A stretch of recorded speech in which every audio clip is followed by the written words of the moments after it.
when you push your body to a certain point, like your spirit kind of has to take over. And I think that the spirit part is where we've been expanding most recently, which I think is kind of like the bedrock of everything. Like if your spirit is aligned, like if you don't have a soul sucking job, if you're doing what you want to be doing with your time, if your beliefs align with your actions, that's when everything's working together.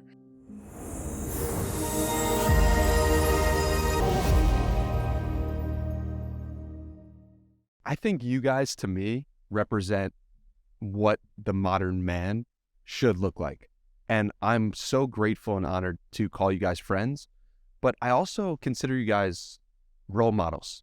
And I think that more people should seek friends that they want to impress and that are role models to them. Because when I looked at your life, both of your lives, I saw two people who were trying to become the best that they possibly could be in fitness, in business, in spirituality, in learning. And you guys are taking advantage of the internet in a way where it's not taking advantage of you. And there are very few people in the world who could say that. And you guys inspire me so much. And I'm so grateful to have you both on this podcast. And I'm so excited for this conversation, but what's to come in both of your lives. So thank you for being here, boys. I really appreciate it. Dude, thank you. And it's a shared admiration. We love what you're about, dude. Yeah. It's so fun just being in the same room together and being able to share that energy. Just like, it's unbeatable. Yeah. The three of us all have this commonality where we're from the Northeast originally. So I think there's some of that shared energy and intensity, and we're all on our path to just create and try and build something really special with our lives. And I remember because Harry moved to Austin first a little over a year ago, and then I was still living in San Diego. We also have that in common. We both did a San Diego stint. And I remember you texted me after the first time you two guys met, and you were like, I think this guy's really special, and there's just like something there. And now you look at the three of us, how close we've gotten. We look up to your show tremendously. We're trying to do our thing with our podcast, and it's just amazing what can happen in a short period of time. Yeah, I appreciate the mutual admiration. When I say to you guys, you are representations of the modern man and what the modern man should be, if you agree with that statement, what do you think are the building blocks that create somebody who is worth aspiring to be as a man in 2023? Yeah, I think there's a lot to unpack, but I think if you look at like a man's spirit, his body, his mind, you need to figure out where to start with those three, right? And I think a lot of it for us started with building our bodies, right? But I think at the same time, you build your spirit and your mind in that process too. So like all those three things work together if you're doing it the right way. And I think both of us, being ex-athletes, started with just like trying to push ourselves physically. There's a lot that you can do in the physical realm that expands your mind and then builds your spirit too. Like I said this the other day, it's like when you push your body to a certain point, like your spirit kind of has to take over. And I think that the spirit part is where we've been expanding most recently, which I think is kind of like the bedrock of everything. Like if your spirit is aligned, like if you don't have a soul sucking job, if you're doing what you want to be doing with your time, if your beliefs align with your actions, that's when everything's working together. So it hasn't been a smooth road for me personally. I know you're the same way. Like we've had soul sucking jobs. We've been at points physically where we weren't really happy with how we were. We've had some mental struggles, but like when that spirit part of everything starts to fill in and really become strong and your foundation is rooted, I think that's when, you can really start to like see yourself develop into something special, something that you actually are proud to be. Mm-hmm. Yeah. I remember, one of my favorite parts of your podcast that you did with Andy Frisella a few weeks ago is you shared an email that you wrote to your buddy right before you had started 75 Hard, just feeling like you're like, I'm kind of just like floundering. I feel like I'm pissing my potential away. I don't have any motivation to do anything. And I think that's something that a lot of modern men can relate to. When you look at obesity, suicide, anxiety rates, men that are in poverty, it's like men overall are just not in a great spot right now. And I think that the email that you had shared was very relatable to both of us and a lot of other men. And I remember having that feeling of graduating college in 2017 and just really feeling like I was not living up to my potential and effectively pissing my potential away. getting drunk all the time, giving into cheap dopamine, watching porn, not being a great student, not being the best son that I could be to my parents. And I think part of the reason why our podcast is so rooted in nutrition is because people, especially men, don't understand the amazing changes that could come from just taking control of the food you can put into your system, and how that's truly a building block to live the best version of yourself and become the best possible version that you can be. Everything that we've built with our brand, 180 episodes of the show, 120,000 followers on Twitter, it's all an extension of us taking control of the food that we've put into our system. And in return, it's effectively been a tool for us to become the highest version of ourselves. So we feel really strongly to that. I think playing off that too, it's like there's a discipline baked into all of that you need to adhere to that like strengthens, like this is why I think nutrition has played a huge role in what we do. There's a discipline to nutrition that transcends into everything else that you can do with your life. And I think that nutrition is just a daily choice that you have complete control over. And if you're disciplined with that, you're going to be disciplined in other things that you do in life too. So someone hears that, someone's like, all right, the first step is the food that I put into my body. What should they do and what should they think about? Yeah, so I think for both of us, we try and keep things stupid simple because there's so much conflicting information around nutrition. For me, when I graduated school, I was probably around I looked at a picture of myself July 4th, 2017, and I had gotten sick with ulcerative colitis. I was on a bunch of medications. But even with that sickness, I still wasn't taking my health seriously. I have the type of genetics where I hold a lot of fat in my face and my skin and stuff like that. And I just looked at a picture of myself and I was like, dude, what are you doing?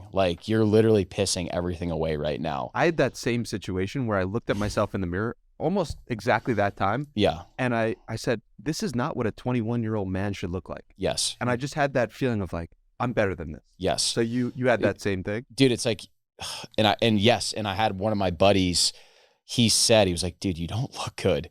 And it really pissed me off, but I'm like, dude, sometimes the difficult thing is actually what you really need to hear.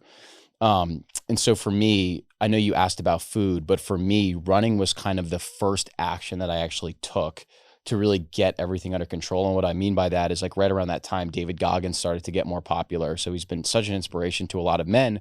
But one of the things he was saying was, you don't need this crazy gym routine. You need to just lace up running shoes and start running.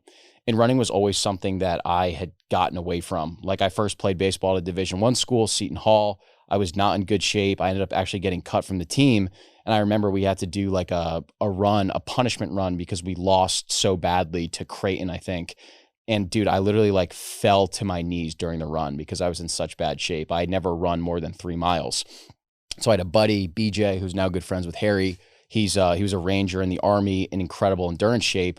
And he was like, dude, all I want you to do is just go to a treadmill and just run for 30 minutes. Throw a towel on. We're going to put you at a 10-minute pace. And I just want you to go for distance. And we're just going to start there. And I remember it was August of 2017, 3 miles, 30 minutes. That was the farthest I'd ever run on my own before. And like anything else, you get that amazing dopamine hit. And then you're like, all right, can I go further? Can I go faster? Half marathons, half Ironmans. It was this crazy progression. But then getting in better physical shape led me to being okay, can I do anything from a nutritional perspective that will take me to the next level and heal some of these stomach issues that I was dealing with? Because I was on medication that cost $400,000 a year. I was told I was never going to get off of it. And I heard about this, the concept of a carnivore diet, which I thought was insane. So Sean Baker, he's a famous surgeon. He's probably the most popular doctor that's promoting the carnivore diet. And he went on Joe Rogan's podcast in 2017. And his whole thing was that animal products are unjustly demonized.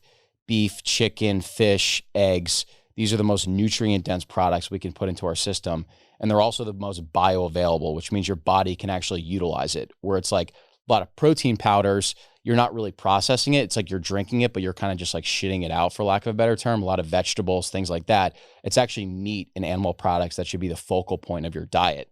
So I was like, damn, if I could follow this diet and have success with it, that would be so incredible. Because one of the things he mentioned is that people that had autoimmune illnesses like I did were following this diet and they were effectively curing themselves and getting off all their medication.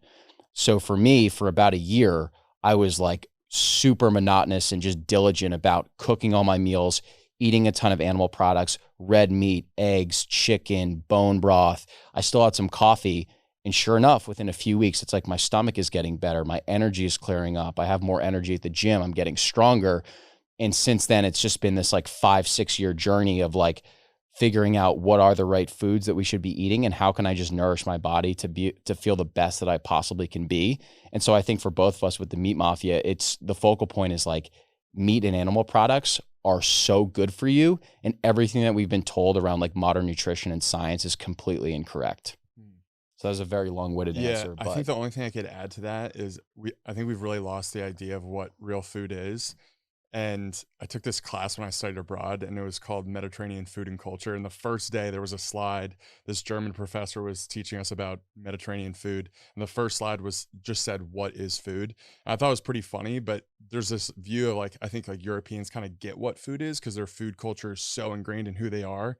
But as Americans, and I think like the westernized idea of food, we've really just like leaned into the highly processed garbage food that's like very much manipulated to make you want more of it, but it's not really nourishing you. And so what we're trying to do with the Meat Mafia is just simplify the message, make people realize like, hey, this natural hardware that you have ingrained in your head, in your body, it's going to tell you what you want and should be eating. But if you're feeding it processed food, like it's going to disrupt that frequency and your intuition is going to be totally off. So if it tastes good, it generally is like good for you, but it needs to be a real food. So I think that's like kind of just like a general guideline. It's like, you know, our bodies want to be nourished. Like our dopamine like system wants to be a reward system for you getting what you are supposed to have. But if you interrupt that with things that are just highly manipulative, your body's going to be totally out of whack. It's so weird how we've built up this society, which has been perhaps the most prosperous of all time, but on the backs of so many bad practices, like nutrition. Like if you just go to a grocery store and you're like, well, half the things in here, if not more, 90% of the things in here are poison. Yes. And it's like, there's something really messed up. And I'm sure you guys have spent a lot of time thinking about that. Oh, dude, it's such a good point, especially when you do something like whether it's a carnivore diet, a ketogenic diet, a paleo diet, it completely rewires your relationship of what food actually is and how it interacts with our body. And you realize when you walk through a grocery store, you're like, okay, there's probably like 40,000 products are in the average grocery store. Basically, none of them are food. They're really just like food-like substances, and pretty much all the crap is found in the inner aisle of the grocery store. And it's really like 10 to 12 companies that are controlling all of that. And the companies are all publicly traded. And, you know, we're not trying to be a conspiracy theorist. It's just that if you are publicly traded, you are trying to maximize value for your shareholders because you have a fiduciary responsibility. So as a result of that, the quality is going to go. You're going to opt for a cheaper oil. You're going to opt for a cheaper sugar. You're going to opt for something that's really processed and really shelf stable so it can be in the grocery store for longer. And really, when you walk the grocery store, the outer aisles are where all the food is going to be, like the single unprocessed ingredients. And if you can just cook your meals with those unprocessed ingredients and just do it for a long enough period of time, you can change your genetics, you can change your DNA, like you can change the way that you look and you feel, because we've both had our own stories with that. I know you've had your own stories with that. Guests that have come on here have had their own version of that. It's amazing what the body can do, but because we eat so much processed food, we interrupt that incredible ability that the body actually has. Yeah, it seems like the food system's kind of going through this next iteration. The highly processed food industry was born on the back of like, we need to feed everyone. And so I think we were kind of solving a different problem than the problem that we need to solve now, which is like, we need people to be healthy with the food that we feed them. So now I think that's where the target is cited. It's like, we need to start making real food the priority again. We can't just be feeding people garbage, or otherwise they're just going to be enslaved to the pharmaceutical industry for the rest of their lives, which is no way to live. And I think like if we're asking the right questions, really we need to get back to the root cause, the first principle approach to food, which is like, how are we going to thrive? What foods do you need to put in your body to really feel good? And it's really fairly simple from an individual level, but when you like peel it back, it's like, oh my gosh, there's so much garbage out there that it's kind of like, it's pretty easy to get, you know, wrapped up in like the fast, cheap food system. What I love so much about what you guys have done is you've come at this not from the perspective of we know everything, we're the experts. Instead, you've come at it from the perspective of we're enthusiasts and interested in this topic, and we're going to ask questions and learn. And it's like anyone has that possibility to do that for something they're interested in. Yes. So like, what was the step that got you guys over the hump of being like, well, I don't know anything about food. I didn't go to school for food science. Yeah. So I can't share anything on the internet about this. How do you guys get over that hump and start saying to yourself, well, we are enthusiasts, we do care about this, and we want to spread our knowledge about it. So how do you do that? I feel like we had a pretty good baseline knowledge, and I feel like we felt pretty confident in our ability to speak to what we thought was wrong. I think where we were like, yeah, maybe I think we knew where we could speak to and felt comfortable being like, hey, we're not like the guys who are going to be talking about APOB or like, you know, how like certain things like chemically interact in your body. Like that's not going to be us, but maybe we can just be the guys who have those types of people in the room with us and we ask them the questions. You know, I think it was really exploratory though. I mean, both of us came from corporate backgrounds, really totally outside of the nutrition space. And both of us were very interested in the nutrition space because we both had our own backstories with healing certain issues. Brett's story with ulcerative colitis, mine was just like getting back into good shape. And I think we were both really curious about what the impact we experienced could have on a lot of other people. And I think we were just felt very comfortable after experimenting with putting stuff out there online that we actually had a solid story to tell and to bring other people into the conversation that were more valuable than us and could enhance the message that we wanted to spread. Yeah. To that point, it's such a strong hurdle that a lot of people face right now, especially in this like creator economy. People are seeing these brands that are blowing up, people on social media that are growing these incredible followings. And, you know, it's such a natural question to be like, damn, well, how could I do that for myself? And I think that's something that the three of us have in common. And I'm sure someone that's listening to the show is like, how could I actually carve out my own piece of the pie?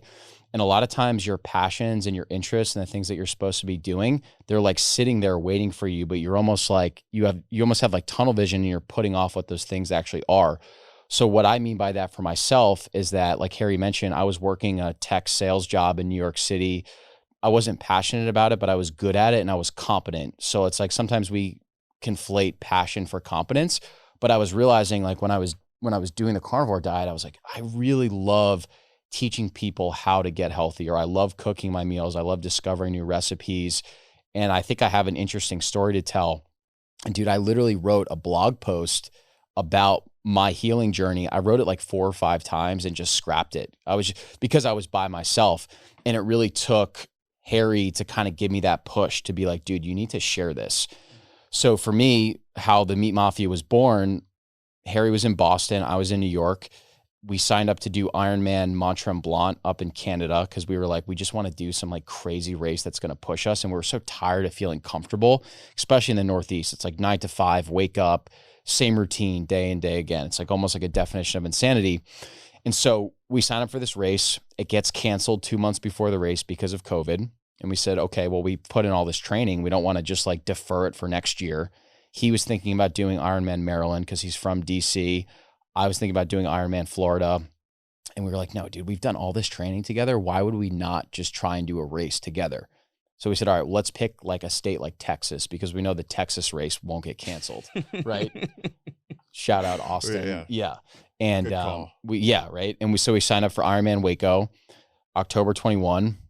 And then we got an Airbnb for 3 months because we said, well, we could do the race or we could actually just like live together. We were both remote and like, why not just have this amazing experience? And so from that, training together, doing difficult things together, doing the race, cooking all of our meals, talking about nutrition, we said we need to like find some way to put this information out there online. And so when I moved out to San Diego, Harry was like, dude, just write a blog and I'll edit it for you. And so I wrote the blog. I literally sat there at my laptop, took 2 hours, wrote a piece of shit blog. But I had been on Twitter, like on health Twitter, like following all these accounts. And I said, all these guys are writing threads. I think I could write a pretty good thread.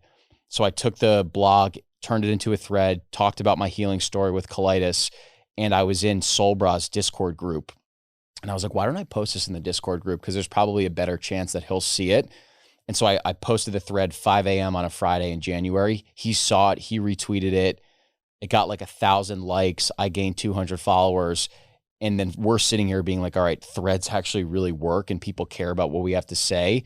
And then from there, it was just like, all right, game time. And we just started writing thread after thread after thread. They started getting crazy viral. People were really interested in us and the Meat Mafia brand.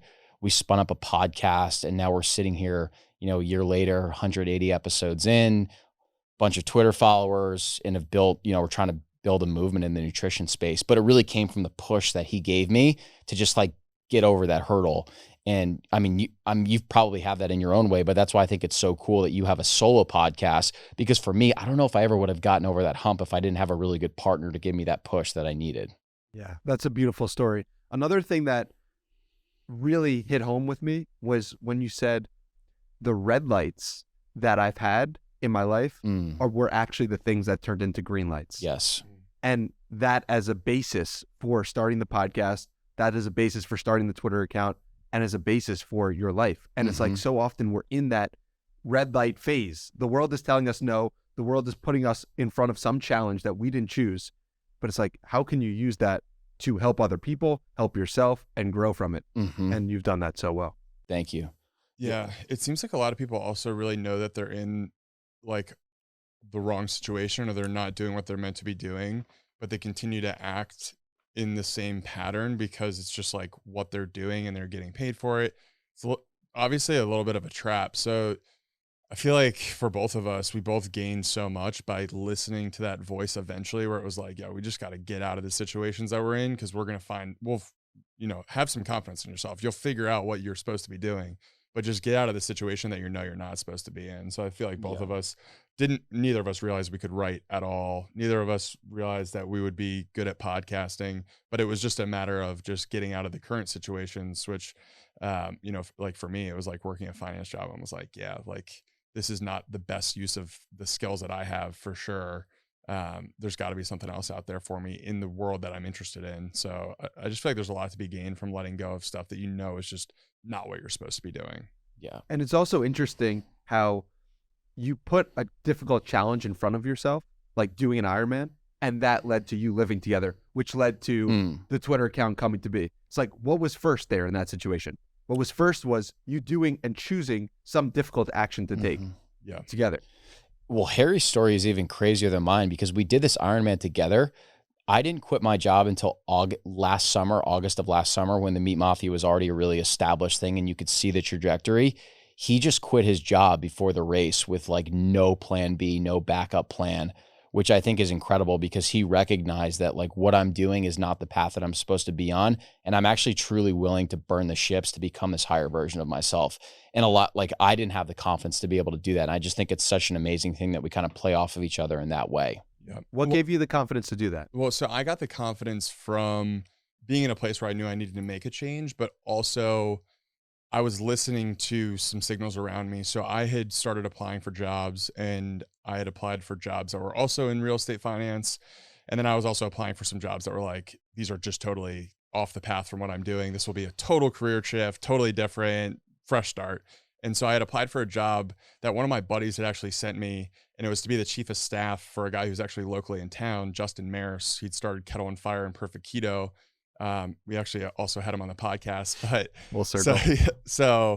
I applied for a chief of staff role with him. And I remember like being up late at night, like after work, typing this thing out. It was like totally from the heart, this long ass email, like crazy. Like the application was basically come up with a business plan, tell me what you're all about. And I just had all these crazy ideas that I wasn't acting on. And I just threw it all into this application process. And he got back to me and he was like, yo, like totally interested in doing something with you. And that to me was like, okay, so I have the attention of a dude who sold a company and like is the CEO of this amazing company that I've used for a long time, Kettle on Fire. Let's listen to that. Like you've gotten the attention of someone who's super successful. If you can just like lean into that, maybe there's something there. And so for me, I was really just losing interest in what I was doing. And that was like, there's got to be something there. So it's funny because I started working with Justin on like what we could actually do to work together. And he ended up, when we started like negotiating, trying to figure out how the chief of staff thing would work out, like he ended up saying, you know what, like I'm not going to go the chief of staff route. Like it's not really something I'm interested in continuing to pursue. And I was so desperate that I was like, yo, I'm going to try to start this business idea that I pitched to you. Would you be interested in partnering? And I think he kind of like, he was just like, sure. Like if you're willing to do the work, like, you know, it's an interesting enough idea for me to like, kind of like keep a hook in the water. And like, if you're going to work hard and like it comes to fruition, like I'll help you amplify the business. And so that for me was just like, okay, like this is a total risk, but if if I've sold myself twice to him and he's continued to listen, just keep leaning in. So I ended up I remember calling him and being like, yeah, I quit my job. And he was like, dude, what? I was like, yeah, I quit my job. And actually I'm moving down to Texas. I'm going to run an Ironman. And like, I don't really know if what we're going to do is going to work out, but like, I just knew that it was like, these were the steps I needed to take in order to figure out what I was going to be doing with my time. And, thankfully things work out in your favor when you do think like that. I think you need to have your metrics for success don't always need to be like how much money you're making. It's like who's listening to your message. If someone like that is listening to your message and resonating, odds are more people are going to be like, yo, this kid's got the sauce, or like is good enough to do something. So yeah. Dude, okay, so now our stories are even more similar, but slightly different. I've never told a story on the podcast before. I love it. In March of 2020, James Clear had a podcast producer position open. I apply for it, and I put my heart and soul into the application. I don't hear back, and I use that as fuel of like, this fucking guy won't respond to me. This is my dream job. And then I look at myself in the mirror, and I'm like, I'm not capable of that position. I'm not capable of creating that. And so I'm going to change myself. And it wasn't until 6 months later that I started the podcast, but it was like, that was in my head, a chip on my shoulder of like, be worthy of having that position of somebody that you respect and admire. So it's so funny how these things work. And sometimes, and I think this is a really good point where it's like, you need to find the people who are lighting you up in some way. Justin Mayers was lighting you up in some way. James Clear was lighting me up in some way. Like, there's something here. And so if you find those people, you can get closer to your own ideal. And identifying those people is where so much gold lies, especially when you're 18 to 25. Yeah.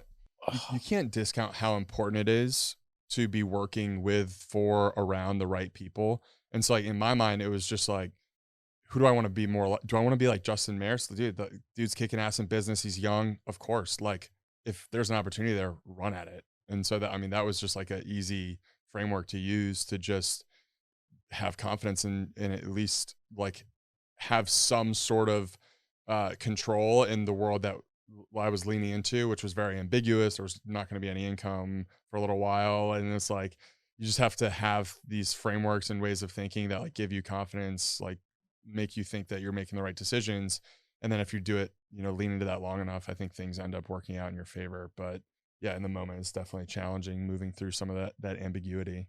You had a really mature mindset about it at a young age too, because it's so easy for your natural thoughts to be like, why the fuck doesn't this guy see me for who I am? I'm so talented. I have this great skill set. Where I think the mature mindset is like, am I actually worthy of that position? Like, why is he not getting back to me? It's like, well, maybe he just missed it. Maybe he's making a mistake, but maybe there's more growing and learning that you actually have to do. Maybe I need to build myself into being a man that's actually worthy of a position like that.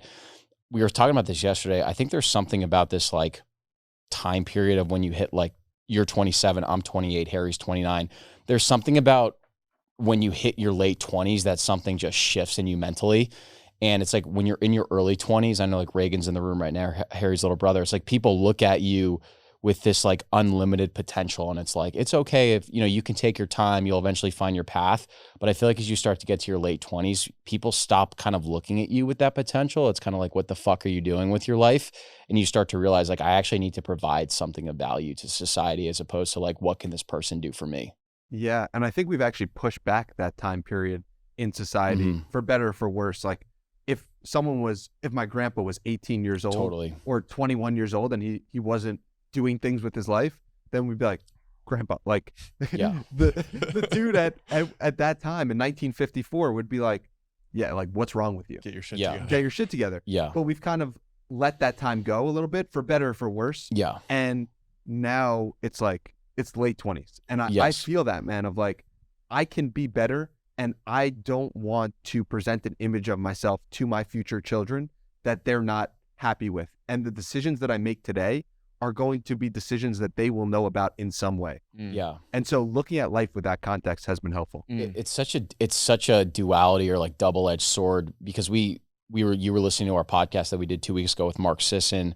For anyone that doesn't know him, and unbelievable guy. He's like the OG of the paleo movement. He founded Mark's Daily Apple. He was really the first guy blogging about paleo diet and nutrition that blew up. He didn't start that blog until he was in his, he was in his 50s, and then he founded Primal Kitchen, which is a seed oil-free mayo company, and he was 61, and then he sold that in 2019 for $200 million. So like had this crazy exit, had all this success, but it really didn't come until the back half of his life. So there's kind of like two learnings in there. One, it's like if you do fuck up, you have a lot of time, but I also like having the mental model of like, you don't have as much time as you think. And like, we have so much leverage, so much opportunity at the internet that didn't exist when your grandpa was our age. Why would you not take advantage of that and imagine where you could be when you're 30 or 31 or 32 if you really lean in on that? Yeah, absolutely. And you mentioned the podcast with Mark, and I highly recommend it. I was on a binge yesterday of you guys. Were you? I probably listened to 5-6 episodes, and I was loving the dynamic between you guys, the questions you ask, the thoughtfulness of how you approach the interview. What is it like running the Meat Mafia podcast, and how have you guys become so good at the craft? I think a lot of it starts with the Ironman story. Really, we built a lot of trust together without really intending to, and we learned what each other were capable of. I think we just ultimately left that Ironman experience having a ton of respect for each other, like as much respect as you would have for yourself, I have for Brett, or myself, I have for Brett. And it's like, when you have that type of relationship, egos don't get in the way. Like when you're asking a question, like the other person is going to come up with an equally or better follow-up question. And so you just have confidence in the other person. I think that was all born from the Ironman experience. I think when you do difficult things together and you're in the Hurt Locker and you share that sweat, it's impossible to not have just the utmost respect. And we're similar to you. We're volume guys. We're 3 episodes a week. At one point, it was like we were doing 5+ episodes a week. I was like, Brad, I can't edit these episodes as quickly as we're putting them out, bro. Dude, I was working like a tech sales job. I'm like faking doctor's appointment and all this stuff. Brett was terminally ill for a little while. But it's an important point, because our perspective was, okay, we're basically going off of the couch with 0 followers to, we want to build a podcast and build the biggest, best nutrition podcast we can. So we need to get volume in, we need to get reps in. And it's arguably even more difficult having a co-host, because you basically need to create the experience of like, how can we become one interviewer for the guest? So virtually too. And virtually. At the beginning. Yeah. So we kept it really simple. We did everything over Zoom. He was in Austin, I was in San Diego. We kind of had this popcorn method where it's like, he would always open it up, I would follow up, and the default was like, he would ask a question, I would ask a question. And then as you get better and you start to learn the other person, you're like, all right, Harry really has these interests. So if this type of topic comes up, I'm not going to speak, I'm going to let him run into that, and vice versa. And now we're at a point where we've logged so many hours. We still have so much more growing and refinement. It can get so much better, but it's like, we just have that like level of understanding and that trust. And one of the best compliments we could get from a guest, and we've been hearing that more and more, is like, it feels like I'm just kind of talking to one person, even though it's 2 co-hosts, which is like, okay, that's probably a sign you're doing things the right way. Yeah, the most important thing you guys said to me in that whole thing was about the reps. And it's something that it's like, even people at the highest of levels, what is the universal currency of respect? It's effort. Yeah. And definitely putting in work. And so when you see when I look at your podcast feed and I'm like, all right, they posted 15 episodes this month. It's like, dude, how could you not respect that? And I think when I was younger, I believed that putting in effort was not cool or was something that shouldn't be admired, because it would be sick to just show up to the basketball court and just shoot and everything be amazing. But what I've learned as I've gotten older is like, the actual thing that I admire from people is whether they're trying or not, and how consistently and how often they're trying for themselves. And so when I see how much work you guys are putting in, of course I want to help you in whatever way I can, because I know you guys believe in yourself enough to show up for yourself. Dude, that's such a good point. And I think a lot of people get stuck at like, oh, you're going to lose audience members if you don't do 1 episode a week, because they're not going to be able to keep up. And it's like, well, at a certain point, you like need to have an audience in order for them to keep up. So if you don't just go all in on like recording with a bunch of people and kind of picking up or get like people who are following the show one person at a time, you know, interviewing different types of people, you're never going to get to the point where you have critical mass and you can slow it down to 1 episode a week or 2 episodes a week. But you really do need to get those reps in. It's so important. And I think like with the reps, you learn what a difficult conversation is. Like some people, conversations are so easy. Like some people are just easy to talk to, super interesting. They bring like light to the room. You're pumped up to talk to them. Some people you're like, I got to pull something out of these people. Yeah. And like, it's tough, but when you get good and you know, you're talking to someone who is intelligent, but maybe they just like, they're not as comfortable talking about things. Like you learn how to actually get good at asking the questions, the right questions, saying things in the right way, saying things with the right tone. And you can make people like actually like you can bring their best interviewing skills out or interviewee skills out just by asking good questions and doing it in the right way. So you only get that through reps too. So. And everyone respects the person that is just an absolute grinder and just willing to put those reps in. Like I remember when Tim Tebow retired from football and gave a career at baseball, and was like, people were shitting all over him. But then there were so many people that were like, dude, how can you not respect a guy that's willing to just put his balls on the line and like pivot to an entirely new sport, regardless of what people are saying, and giving it his best shot? Like I remember when I felt the best about my baseball career, it was like the periods of my life where I felt like I was the hardest worker and putting in reps, and that feeling, that like tunnel vision, that obsession that Zach talks about, and Hunter and you, just like being the person just in the arena, just being so singularly focused. It's the best feeling possible. And people will respect you so much for it too. Even if they don't like you, even if they don't even necessarily like the show, they're like, I'm going to respect these guys and at least tune into what they're saying, because I respect that they're willing to put it all on the line. Yeah. One thing that I've admired so much about you guys both is how willing and comfortable you are to share in the success. You're introducing me to people left and right. Tucker Max was just on the show, thanks to you guys. And you have this attitude of, we're winning, but we want to help you win too. Where does that light come from? Because a lot of people want to hold the success to themselves. Yeah. But it's the sharing of it that I think sets you free in a lot of ways. Yeah. I think having a background in sales was really helpful. So when I was 24, I took a job at a 30-person tech startup, and I was the first sales rep that they hired. So it was like, hey, we need to go to this conference in California or meet with this executive in Texas. You're really the only guy that can do it. And I was super underqualified for it, but I gained so much in that experience. And I started learning, like, if I could just add value by so much of it was just playing connector and just being willing to open up my Rolodex and my network to other people. It costs me nothing. It's a text message. It's a phone call. And they'll always remember you as the connector. Like if I connect you with Tucker Max and then you guys have an amazing relationship, which you will, it'll always stick out in your head of like Brett and Harry were the guys that connected me with them. There's so much power to that. And I think for a lot of people, they have this zero-sum mentality of like, oh, like, should I be doing this? Like, dude, making a great connection costs you absolutely nothing. And there's so much power and so much compounding effort that can come from that. So that's like, we've just really leaned into that. Like, I just love connecting people with other people and seeing the relationships and the opportunity just to do it. And then a lot of times, like, it will somehow manifest and pay itself back, where it's like, we'll land some type of a deal or like a new client or something like that. Not that I'm expecting that at all, but that's the byproduct of like putting that karma out there, being really good at connecting the dots and just trusting that the right things will happen. Yeah. I think there's also something too in like bestowing your belief in somebody, being like, yo, this is going to be an amazing conversation. Danny's audience is going to get a ton out of it. Let's make that connection, because like it's not affecting us at all by you having a conversation with Tucker. If anything, it's a great thing. And more people hear his words, your words, and they're inspired by it.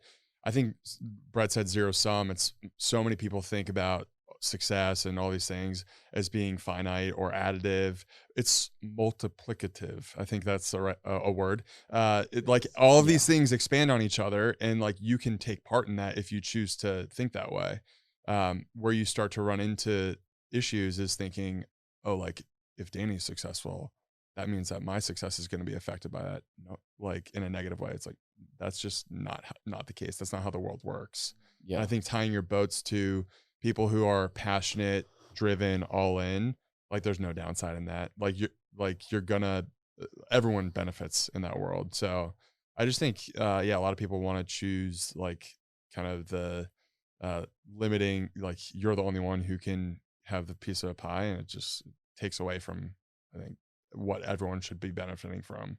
Yeah. And we're all such good friends too. It's like, obviously we would share guests back and forth no matter what, because we all love each other. But it's like, from your perspective, you're probably way more likely to refer over a guest to us now because you're like, these guys are proactively thinking about me. They're trying to connect with other people. And it's the same thing with us too. And then it's like, hey, can I connect you with this person? I'll throw you in a group chat with him. And then that person that you're connecting us to is like, wow, Danny's thinking about me too. So it's like, even if it's not the right fit, at least they're able to say, oh, this guy's thinking about me. He's trying to create other opportunities for me. Yeah. So something that people are dealing with today more than ever is loneliness. And it's something that I feel as if us three, we have too many friends. There's too many people who want to connect with us and we're connected to, and it's a great thing. But what advice would you give to people who are in that position of listening to this podcast right now and feel like, I don't have any friends, I don't have anyone that I can talk to or connect with? What should they do and what steps should they take? I feel like we're gonna have a similar answer here, but well, I think both of us grew up playing sports, which just lended us to having a lot of friends and being relationship people. So having really good, deep relationships. So my piece of advice is you need to put yourself in situations where you're going to meet people who are like-minded. The internet facilitates that in today's world in a way that maybe it's not as deep a connection off the get-go. You're meeting people virtually, but at least you're finding people with shared interest. And so I would encourage people to lean into the internet and try to find people with shared interests, because if they're not in your local area, there's a high probability that they're online somewhere and they have, whether it's podcasting or business, some area of business, like there's people out there who are interested in what you're interested in. So I would lean into the internet. I think building deep relationships is way more important than building a lot of relationships. So you have to learn that skill. You have to learn what it feels like to have a deep relationship. And a lot of that is just predicated around giving, right? Like, giving a lot of time and effort into a relationship and wanting the best for a person or a group is really important in building that bond. So I think if people can take that give first mentality when, joining a group, instead of just trying to take from it, I think it's helpful. We have and I'll build off of your answer. We have a shared connection of like living in New York. Dude, I felt lonely as hell when I lived in New York. And it's a really weird feeling to be like, I'm in one of the most populated cities in the world, but I feel really lonely. And it's like, okay, well, why did I feel lonely? I stopped drinking. I was working out all the time. I was like really involved in my sales job. I had very specific interests that were very contrary to a lot of other people in their 20s. But I was like, but can I find other people that are interested in the same thing as me? Okay, maybe I could join a running group. Maybe I could go to a great gym and start going to classes and introduce myself to people. So in New York, I was trying to find specific groups of people that had shared interests. That was super helpful. And then really filling the cup was like taking Stephen Pressfield's quote of like, put your ass where your heart wants to be. Put your ass where your heart wants to be. One of my favorite books. Dude. I read it immediately upon living in Austin. First book I read here. It's such a powerful book. And it's like, okay, I remember saying to myself, okay, maybe it actually is going to just take for me to uproot and go to a different city where there are more people that are interested in the same things that I have. And we all have a shared purpose, same hobby, same connections. I think that's why Austin is such a hub for people in either in the podcasting space and the health and wellness space, because there's so many of us that are moving and intentionally being here.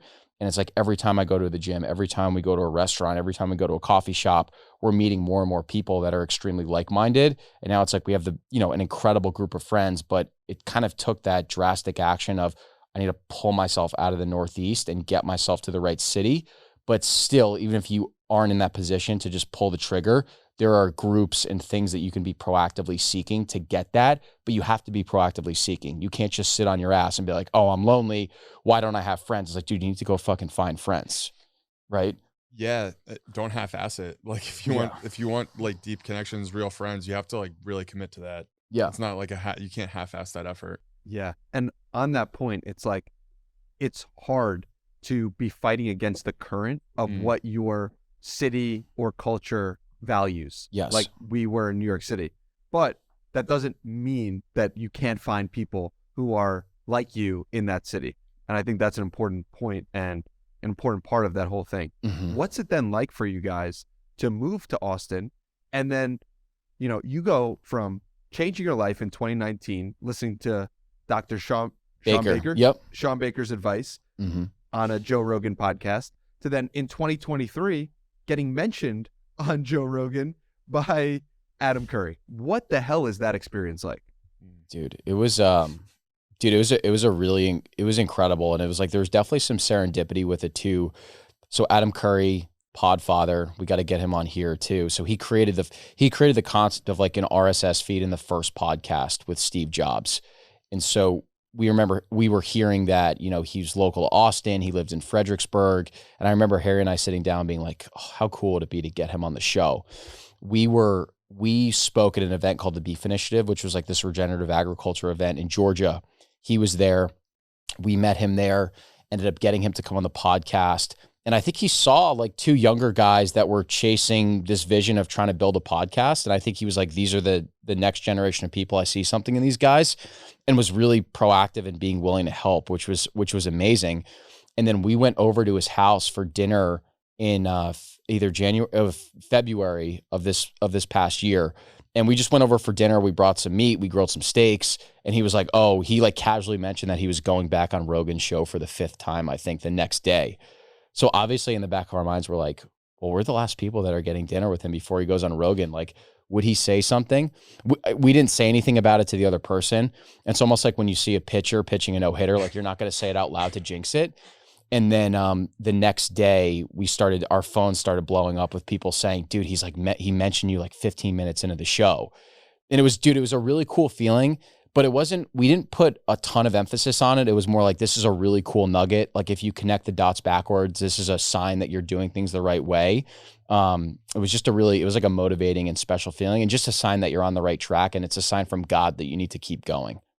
Yeah, I think at that point too, we had a lot of indications that we were on the right path, but we were still in this phase of, is this working? Are we going to be able to make money off this at some point? Will this be our livelihood?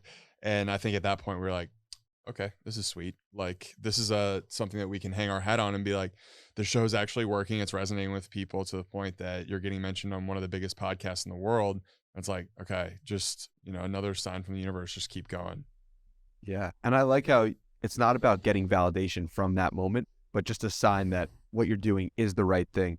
You mentioned God in that answer, and I'm curious to hear you expand on that a little more. What role has faith played in your life, and how have you leaned into that over the last year and a half? Yeah, we've had I would say a very big transformation the last year.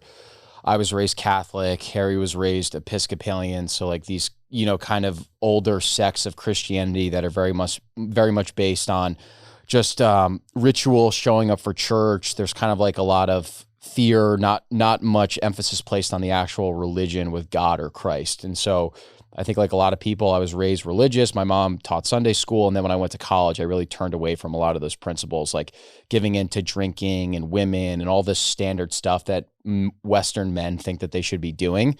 And I was miserable doing that. And starting the show was really the catalyst for getting back into our journey with faith. And the reason why I say it's the catalyst is that we started noticing the people that we're looking up to the most on the show, they're all spiritual. They're mentioning it to us in the episode, but most of them are actually Christian as well. And so we noticed that. And then Natasha Vander Merwe, who's a very well-known triathlon coach in Austin, we started working with her a little bit with triathlon, and she sat us down for coffee and was like, all the success that you're seeing with my business, all these characteristics that you look up to me for, it's because I have faith and I have a relationship with Christ. And she was going to this startup church in Austin called Thrive, which is like a 50-person church. And she's like, this is unlike any church you've been to before. They're building things out. The pastor, Pastor Scott Hatch, he's like filled with fire and vigor, and just like he was a crystal meth addict, changed his whole life. She's like, there's literally miracles that are happening at this church, and I can't tell you anything more about it. I just need you to go. And from the first time that we went to that church and had that experience, it was like, this is whatever I thought was God, or like whatever I looked up to, that was no longer a thing. I was like, we need to just keep leaning in on this. So it's, a huge part of our routine, just going to church on Sundays. We now are a part of a Christian men's group. And I think it just puts basically everything in perspective. And I think it's taken the ego out of trying to build something. It's more so like, how can I be the best man that I can possibly be? And how can I be the best servant to God that I can possibly be too? Mm. Yeah. And the two people who I think have played a huge role in us developing leaning into our faith more has been Natasha and Scott, our pastor. And what I've loved about the process is just reaffirming what I really believe in and what I want to see in the world. And you had mentioned talking about like your grandkids, like what do you want your grandkids to think of you? I think thinking in that mindset, multi-generational, is really important because it allows you to pull yourself out of your own ego and think about the world at large. Like, what do you want the world to look like? And I think we're going through a little bit of a spiritual battle right now where a lot of people believe certain things, but their actions don't align with those beliefs. And that makes you miserable. And so I think once you establish where your beliefs are and you start to move your actions into alignment with those, I think that's how I've at least found fulfillment in life. It's like, I'm doing what I believe in.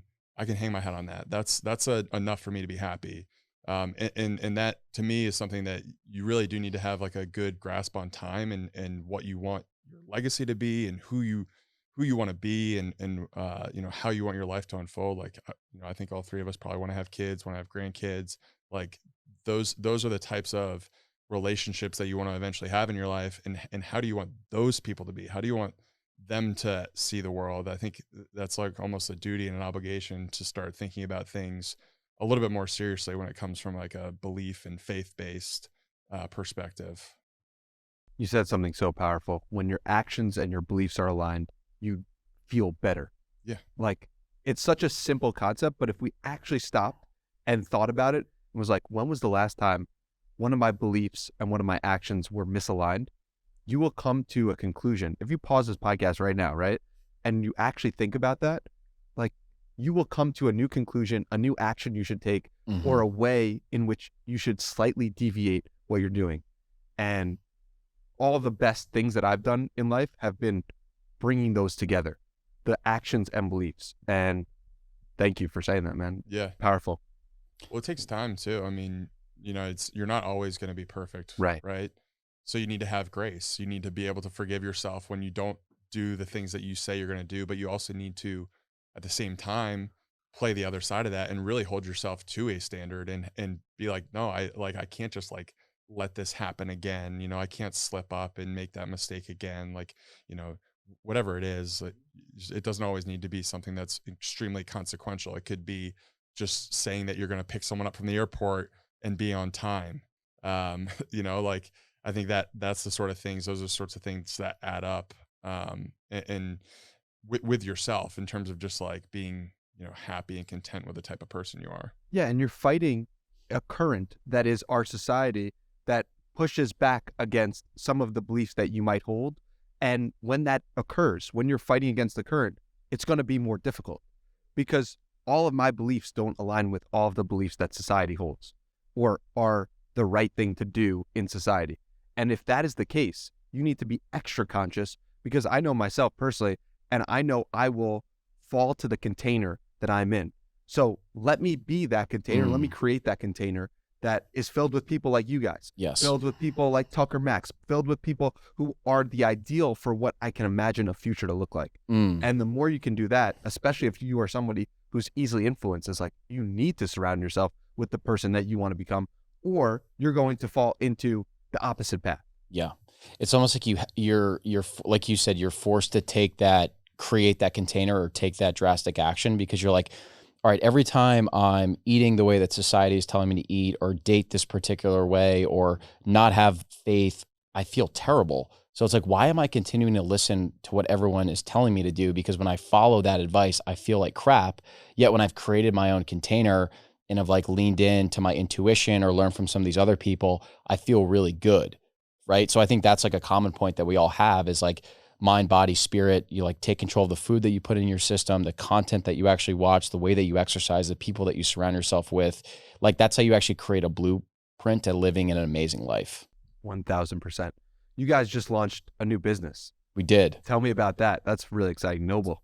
Congrats on that. Thank you. Dude, thank you. It's been it's been amazing. We've been really looking forward to having something out there that we can stand behind outside of the show, because we're on a mission with what we're doing with the show, and we think product really does kind of like play into the fold there in terms of giving something that people can experience. And so we launched Noble Origins last week, and we really had the idea for it 2 months ago, and the idea was to bring animal-based nutrition to the masses. And so we have a shake that we're coming out with. So it's a protein powder that's beef protein isolate, colostrum, collagen, and then it has organ powder in it as well. So the idea is just highly nutritious food, keep it convenient, and continue to spread the message of animal-based nutrition. Yeah. A lot of times, if you actually listen with your ears, people will tell you what they want. And we were finding that the two biggest questions we were getting from our audience are, one being, what's a really good farm that I can get meat from and beef from? And the second was like, do you have recommendations for good quality protein powder? Because there's so much marketing out there. There's so much misinformation. And for us, we still believe like the most impactful things you can do for your health are like to prioritize nutrient dense meals, shop at the outer aisle of the grocery store and cook your meals. But for a lot of people, they might need extra protein, or maybe they want more animal products like beef or collagen or organs, colostrum, all these things that are in Noble, but they might not be able to source those things, or they might not be ready to cook it or something like that. I think my mom is the perfect example of that. Like, she's impacted by the stuff that we're saying, but she's not going to go eat liver. But it's like, if we can give a scoop that tastes really good, like chocolate milk, or make it taste like vanilla, but have really good nutrient dense things in there, that's an amazing bridge product to push people in the right direction. So it's like, it's great in the morning. It's great if you're traveling. It's great if you just need some extra protein or some extra nutrients in there. That was really the thought process behind Noble. So we launched the pre-sale on Monday. Great feedback so far. And it's like, we want to just keep taking customer feedback and iterating and continuing to tweak with the formulation and create the best possible protein powder that we can, and just make people healthier. And it's one product right now for now. Or is there an idea to expand beyond, or is it just going to be protein powder? It's such a good question. We want to keep it simple. I think our idea is to be like the athletic greens of the animal-based world. So have a really good formulation and make it, we have 2 flavors right now, chocolate, vanilla, and then we have an organ blend that's on flavor. But I think just keeping it simple and trying to be the best at, that in that tunnel, in that vacuum, I think we'll reap the benefits from that. Just, going super high quality with it. Yeah. I'm so excited for you guys, because it's showing you betting on yourself. And it's like, if you built this platform and you're continuing to build, and you have the connections to some of the people who have changed the world in terms of nutrition and media and food, why not lean into that more with betting on yourself? So 100%. Hats off to you guys. Thank you, man. And I think the perfect example of what you're talking about, to put a bow on this, is like, we were talking about the first thread that we wrote last year that got us a couple hundred followers. We launched the pre-sale with a thread on Twitter, because that's what we do best, and it generated 15K in sales.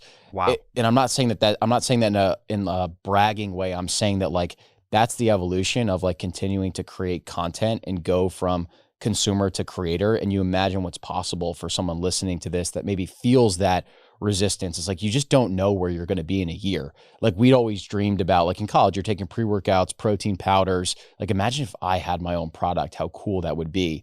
And through this whole creation process, like, we've created this awesome product, which is just another proof of concept of like, you just don't understand what you're capable of, and just like lean into that stuff. Just start creating, write the blog, write the thread, record the podcast. And if you put in the reps, man, you just don't even understand what you're capable of. $15,000 in sales for pre-orders Off of a Twitter thread. Dude, that's insane. It was what cool. What does that feel like? It was surreal. Yeah. I mean, it's just like, I think it connects the dots between like what you're doing, what you think you're capable of doing, and actually like making it more real. For a long time, we've wanted to have a product out there selling something, and we've just ridden the wave of belief that eventually that time will come. Just keep putting out good work. And I think it just goes to show like the audience was receptive to what we had to put out there. People have been excited about having a product like this in the market. So it was just, it felt great. It felt great to have some validation, and there's a lot more work that we need to do going forward. But I think it's just another good sign of like, okay, this can work. When will I get to taste it? We should have brought, if we had, so the product ships in 2 weeks. So when we were at KetoCon 2 weeks ago, that's when we kind of unveiled the product. God was working in our favor. We got just enough samples to unveil it at KetoCon, but we might have to do a live taste testing or something like that, or have you over. Maybe when you come on our show, we could do a little taste test. I can't wait. I'm very excited. You guys are real inspirations to me. I'm so grateful for your company, your time here, and your ability to communicate your thoughts in a way that you're like conduits for nutrition, for helping young men become better. And because of that, I'm so grateful to have you guys on the show. I like to end these podcasts with challenges for people, for the audience to take some step, action after this podcast and do something in their own life.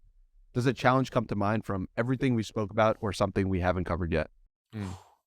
I would challenge people to create something. I think our duty as people is to create something, and you will benefit from creating something. And it doesn't need to be anything that other people even see.